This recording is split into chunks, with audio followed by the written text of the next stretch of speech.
Okay. All right. This is a little embarrassing. I did make a video on the Fat Electrician's new video on the Chosen Reservoir, but OBS decided to do OBS things and it shat the bed and it ruined the whole thing. And I can't redo it because, like, I can't make myself cry again because that video was so good. And I'm sorry. Genuinely, we're skipping the intro again. We're going back to our old ways, but in that case,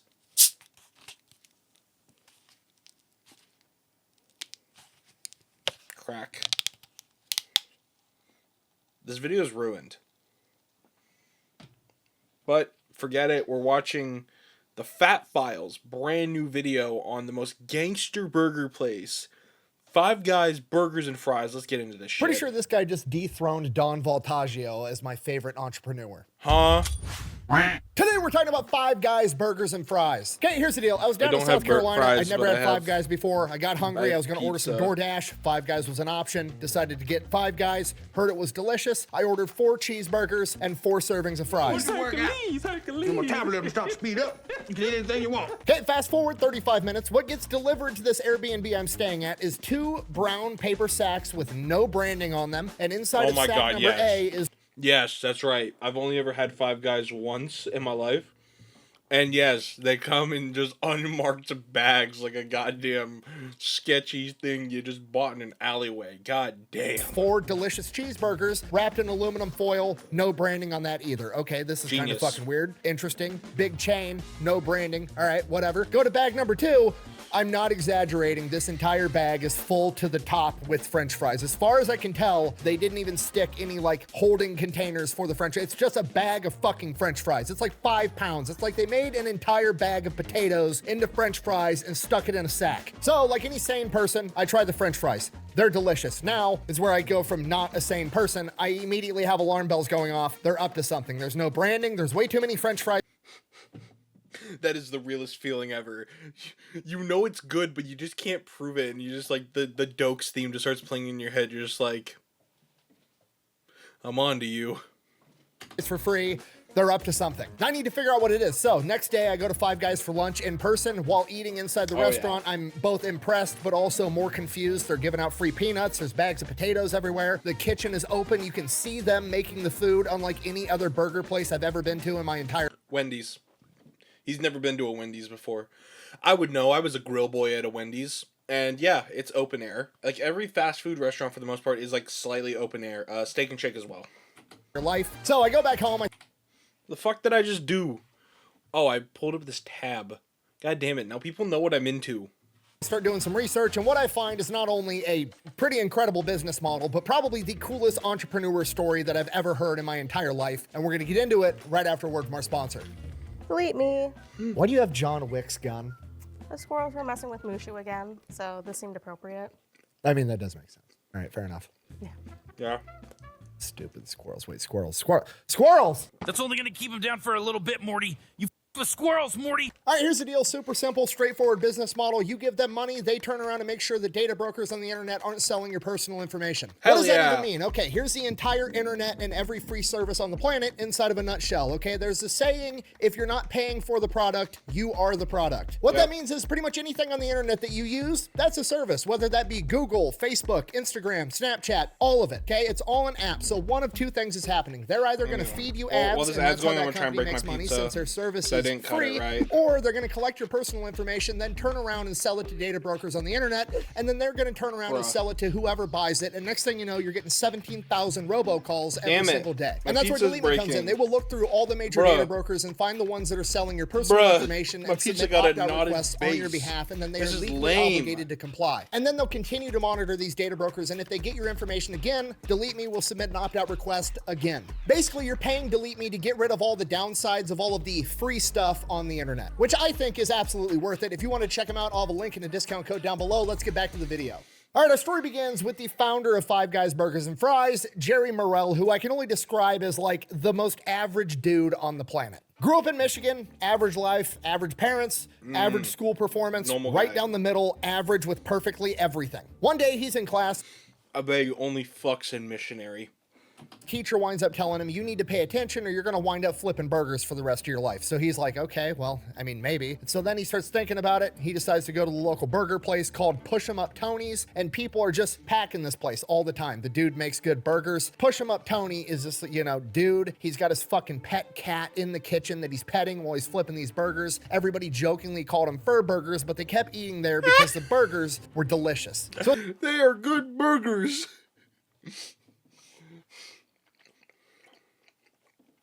You think they called them fur burgers as a coping mechanism?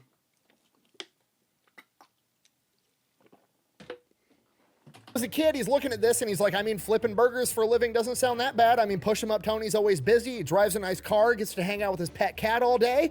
Maybe it's not that bad of a life. So this is kind of where the seed gets planted. Okay, fast forward, graduates high school, goes off to college. While he's in college, he's working in a fraternity house, cooking all the food for everybody. From here, he graduates college, moves back home to his hometown in Michigan, marries his high school sweetheart, has 3 kids, and starts selling life insurance. The most average story on the planet.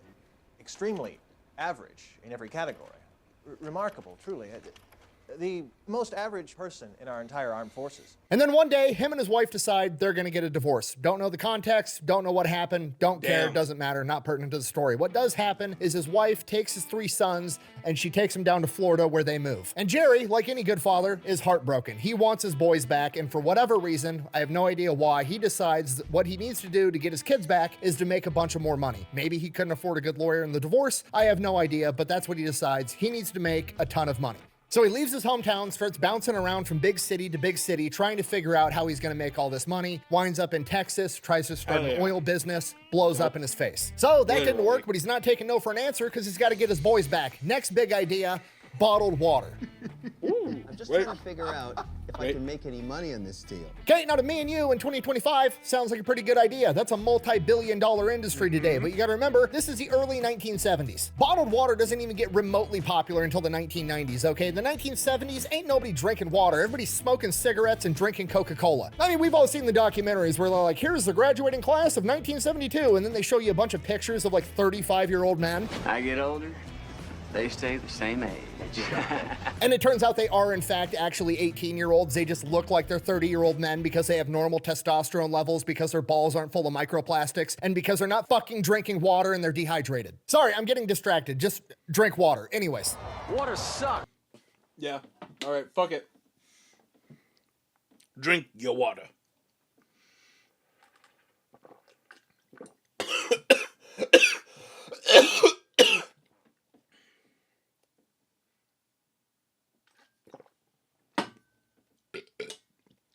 I'm so sorry. That was the water break. Gatorade is better. What? Jerry goes out with his literal multi-billion-dollar idea and starts looking for investors, starts talking to bankers. Absolutely everybody laughs at him at the notion that somebody would buy bottled water. Water? Yeah. You mean like in the toilet? So he abandons the idea, moves on to the next thing, moves on to the next. Bro, how the fuck was it that hard? Why the fuck was it easier to sell a fucking bottle of Sprite, but not a bottle of water? This is a cup, but like, I'm sorry, I gotta go off on the rant real quick because god damn it, why the fuck? Why? You're telling me you couldn't just say, oh, maybe you want to drink your water portably with you. You want to bring something with you that just is portable. You go to the store. What do you get at the store? You get cigarettes. You get a water or a Coke, maybe. Then again, it was probably easier to sell Coke. This is literally made by Coke, if you can see that. Sprite is Sprite, but Sprite is owned by Coke. I'm sorry. Next big city, winds up in Washington, D.C. While he's there, he's from small town Michigan. He's not used to all this money, all this wealth. He's blown away by how many rich people live in this area. He's got an economics background, so he goes back to school, gets licensed to be a financial advisor, and starts doing that in Washington, D.C., and starts making a good amount of money. From here, he meets his wife, Janie. He's doing so financially well that whatever the context is, he winds up getting his boys back. They move back with him in Washington, D.C., and then Janie gets pregnant, and he has another boy he now has 4 sons. From here, he goes right back to being the most average guy on the planet, living in the Washington, D.C. area, got 4 sons, got the wife, slinging financial products on the side, making a bunch of money, putting money away for his kid's college fund, just being average Joe to the max. As his 2 oldest sons are getting ready to finish up high school here in a couple of years, neither one of them has any interest in going off to college. Okay, kind of an alarming thing for a mother and father, especially in the 1980s. This is like the pinnacle era of you have to go to college. It is fiscally irresponsible for me to go to college. Are you huffing? God, no. Are you high? You're huffing grass? Then one day, Jerry and Jamie decide they're going to take the boys out to the beach. They go out to the beach. It's coming up on lunchtime. They decide they're going to look for a restaurant. There's restaurants all up and down this boardwalk, but one of these restaurants has a line of like 250 people just standing there waiting. McDonald's. It's this restaurant called Thrasher's, and the crazy part is they only sell French fries. Like that's it, just French fries. No hot dogs, no hamburgers, just French fries. 250 people waiting in line. And this reminds him of Push 'em Up Tony's and the Fur Burgers back home. And then it reminds him of what his teacher told him. If you don't pay attention in school, you're not going to go to college, and then you're going to wind up flipping burgers for the rest of your life. And maybe, just maybe, that's not that bad of an idea. Light bulb. If you can make good burgers and flip them and get good money, that's good. But if you're 35 and working at McDonald's, you're fucked. So he gets approval from his wife first, and then he sits down his boys and he's like, okay, look, we've saved up $70,000 to send you kids off to college. If you want to go to college, we'll pay for it. Absolutely, 100%. It's basically your money. But if you guys don't want to go to college, I'll give you the money and we can start a business together, which is beautiful. I mean, you got to remember, he already lost his boys once. He doesn't want to lose them again. If he could start a business and provide them with a living, and he gets to hang out and work with his sons all day, every day, even if they don't become rich, he's still rich. And sure enough, the boys want to work with dad. Okay, so what's the business model going to be? We're going to take Push 'em Up Tony's and we're going to take Thrasher's and we're going to smash them together. We're going to make hamburgers. No, you guys are going to get to see Mini-Me in the little corner because I need to ensure that OBS doesn't fuck up anymore, all right? I'm holding your fucking hand and you're going to walk with me. And French fries, and we're gonna make them so well that people line up 250 deep to buy them from us. Why are we picking hamburgers and French fries? Well, because Jerry is the most average man on the planet, and that's all he likes. I just have a little plain cheeseburger. Sometimes my other favorite burger is a plain hamburger, ketchup and mustard on it, and another one is just a plain hamburger with nothing but raw onions. I'm gonna go out on a limb and say all 4 of those boys were conceived in missionary position. Just saying. So what? But what did I say earlier? Re-roll the tape. I bet you only fucks in missionary. I bet you only fucks in missionary. Fucking amazing. We're on like the same wavelength going on here, man. We're gonna call this restaurant? Well, it's me and my 4 boys. That's 5 guys, and we're selling burgers and fries.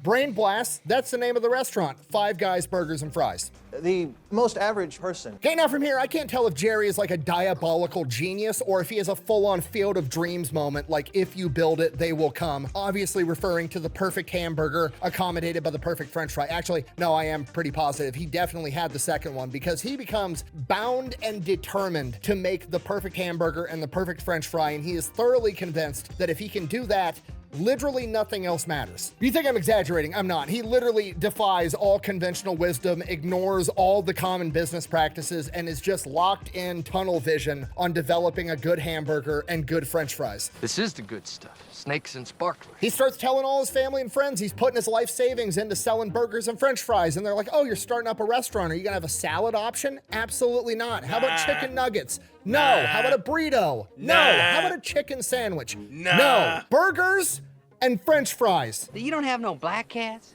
No Roman candles or screaming mimes? No. You don't got no lady fingers, buzz buttles, snicker bombs, church burners, finger blasters, gut busters, zippity doodads, or crap flappers? No, I don't. He is so thoroughly convinced that the only recipe to success is a good hamburger and good French fries that he intentionally makes opening up his first business as hard as humanly possible. He literally and intentionally picks the shittiest location he could possibly find in this rundown strip mall in Arlington, Virginia. And his thought process was, if I can do this successfully in this shitty location, I can do it literally anywhere. So he gets this location up, gets it ready. From here, he has to perfect the menu. From here, I can only assume he's like, what's our competition? McDonald's? Okay, what's McDonald's have? The Big Mac? What's that got? 2 1.5-ounce patties? All right, cool. Here's our thing. We're gonna have hamburgers. We're gonna have cheeseburgers. They're gonna come in 2 sizes. The smaller one for kids is gonna have 1 3.5-ounce patty, more than a Big Mac. We're gonna call that one the little guy because fuck McDonald's. Our normal hamburgers and cheeseburgers are gonna have 2 3.5-ounce patties. And that meat is gonna be fresh, never frozen. And the bun that those hamburgers go in is gonna be fresh from a bakery, baked that morning. And I'm gonna have 17 different toppings that you can put on those hamburgers and cheeseburgers. And guess how much extra each topping is gonna cost?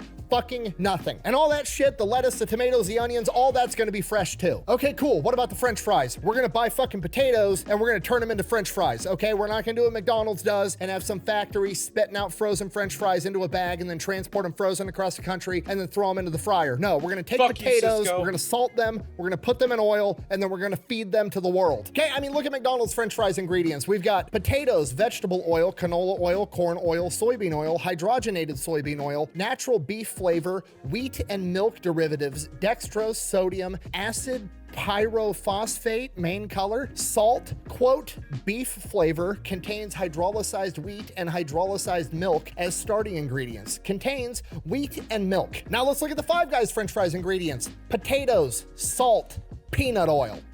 The end. Does peanut oil cost more? Absolutely. But it doesn't matter because that's what makes the fries better, and we're not in the business of saving money. We're in the business of making the best burger and fries on the planet. Snakes and sparklers are the only ones I like.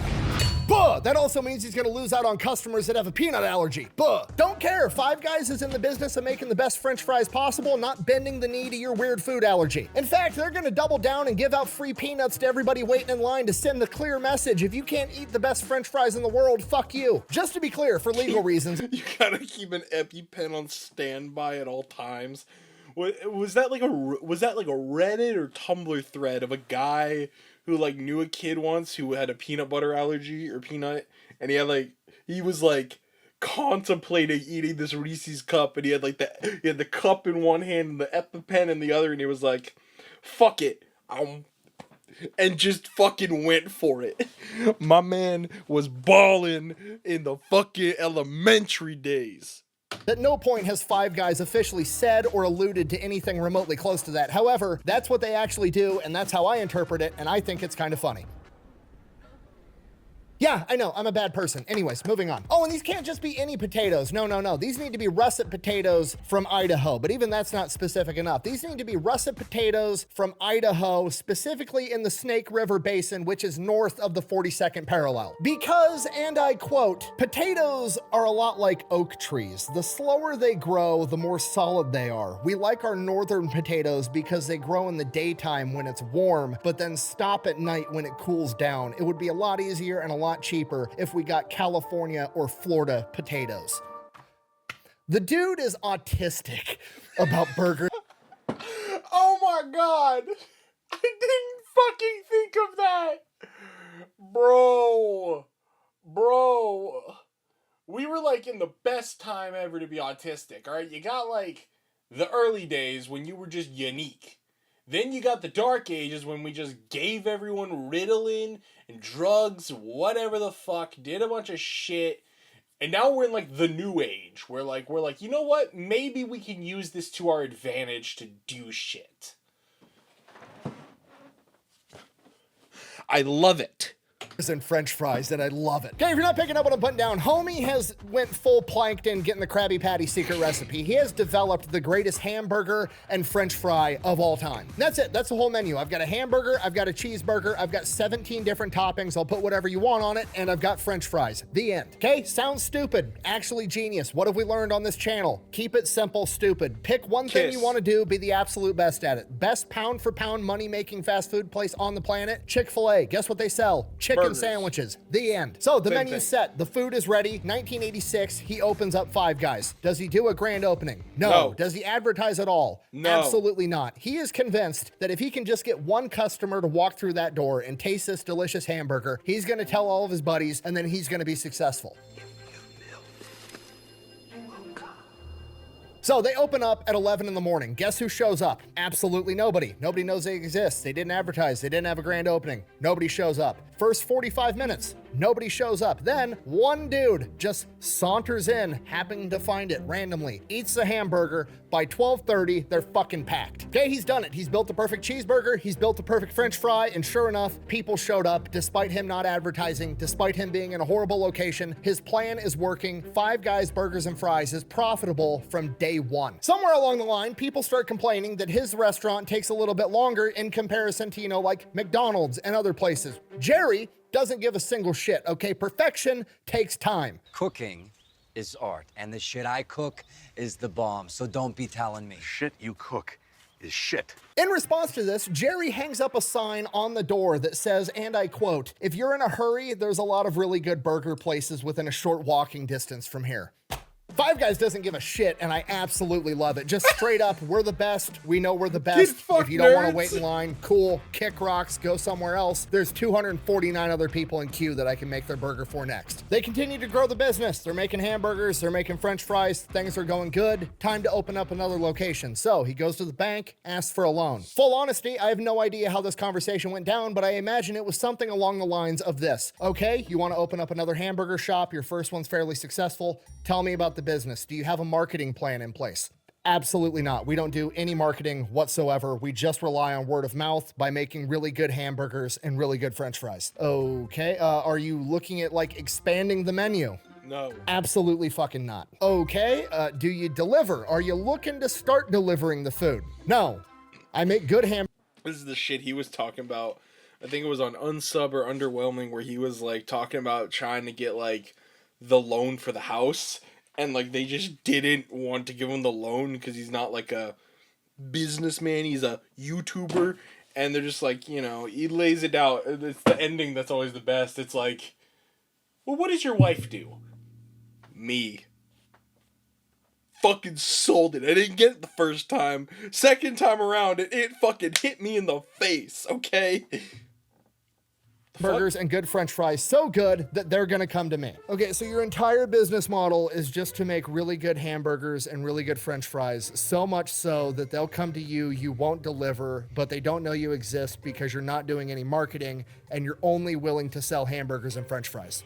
Yeah. Mm-hmm. Yep. Just give me money. Just get out. No, the answer is no. We're not investing in your hamburger stand. Jerry basically gets laughed out of the bank, at which point he goes to his family and friends. He's getting like $5,000 loans from relatives, $10,000 loans from people that believe in the company, and he gets enough money to open up a second location. And that's pretty much how it goes between the 1980s all the way up until 2001. By then, he's got 5 locations. Now, 5 locations in 2 decades for a fast food place is not a lot of growth. Like, that's not very fast. And part of that reason is not because he can't get funding, it's because people have been approaching him for like the last 10 years wanting to start a franchise of their own version of Five Guys, and Jerry's just like, no, absolutely not. You're gonna fuck up my precious burgers and French fries. You're not gonna do it right. Nobody's touching this except for me. By 2022, he finally gives it up and he's willing to have franchisees come on and run their own version of Five Guys, but he is on their ass like white on rice. To this day, Five Guys is sending in 2 secret shoppers every single week. Not quarterly, not yearly, every week, corporate is sending in 2 secret spies to make sure that you're upholding their image. The food needs to be delicious. Bro, normalize this shit, man. Fucking make it normal to not fuck up simple shit. Send in the fucking spies for all I care. Be like, you're not doing that right. Fix that shit now. And everything better be clean, right? That's the whole part of the fresh thing. They have an exposed kitchen where you can sit there and watch somebody make your food fresh. Everything needs to be spotless, and corporate is hell-bent on making sure that happens. Jerry and his sons aren't budging for anybody on their standards, and I absolutely love it. And I mean absolutely anybody, because in the 2000s, they got so popular in the DC area that the Pentagon called and wanted them to deliver some food. Jerry said, nah, we don't deliver.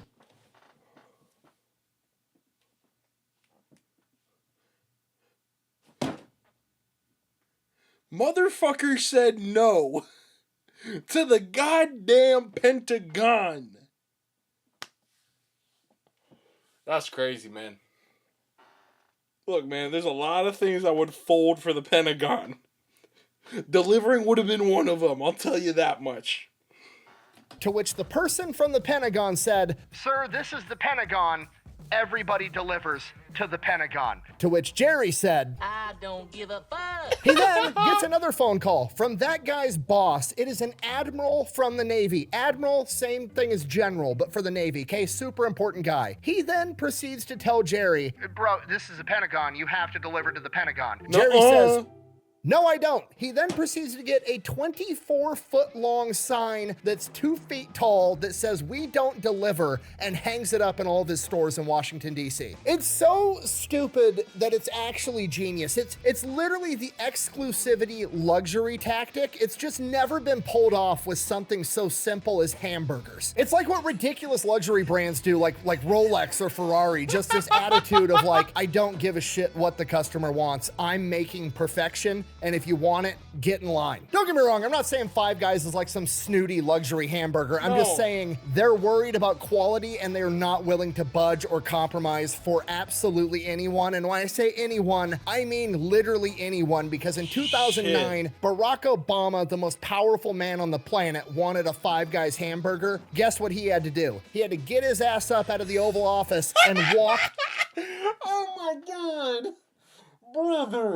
Brother, my man went to a Five Guys. Man, like, I don't, that bro, with the track record he's giving, this clearly was not a marketing stunt. This was clearly like, I need some damn burgers. Where are the good burgers? I don't have a good Obama impression. I don't do president impressions. I do random voices. You know, I do voices. They're not good, but you know, like, their voices nonetheless. To a Five Guys and order a hamburger in line just like everybody else. You don't gotta like it, but you absolutely can't not respect it. Telling the most powerful man in the world if he wants to eat one of your hamburgers, he needs to come get it is gangster as fuck, which is not something I ever thought I would say about a fast food place, but here we are. You said at the beginning of the video that you had it DoorDash to your location, so they do deliver. No, there's a distinct difference. No, you fucking idiot. You are fucking... I can't say the word. I can't say it. You're fucking retarded if you make that argument.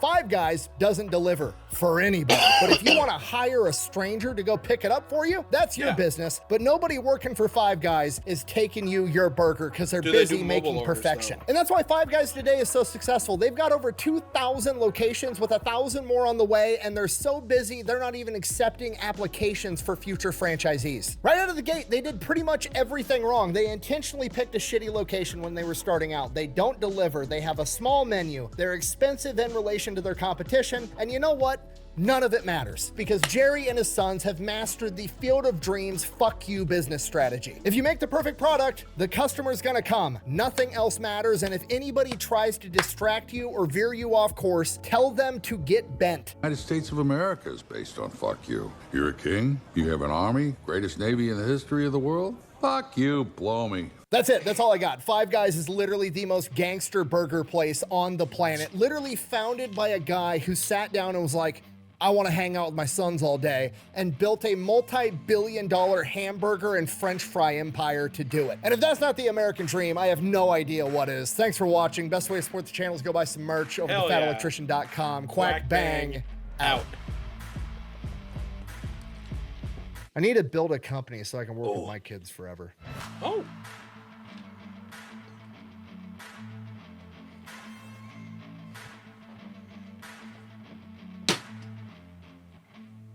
But as long as everybody's enthusiastic about it, we'll keep right on rolling. You still love getting up every day and coming to work? No. All right, that was kind of cool. All right, god damn, man. Oh my god, that was great.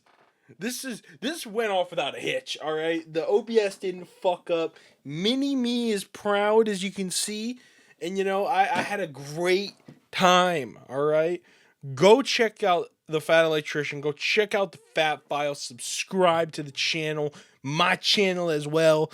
We're going to try doing nightly live streams. If you're seeing this, we might have already done a few. If not, I'm sorry. But, I'll see y'all later.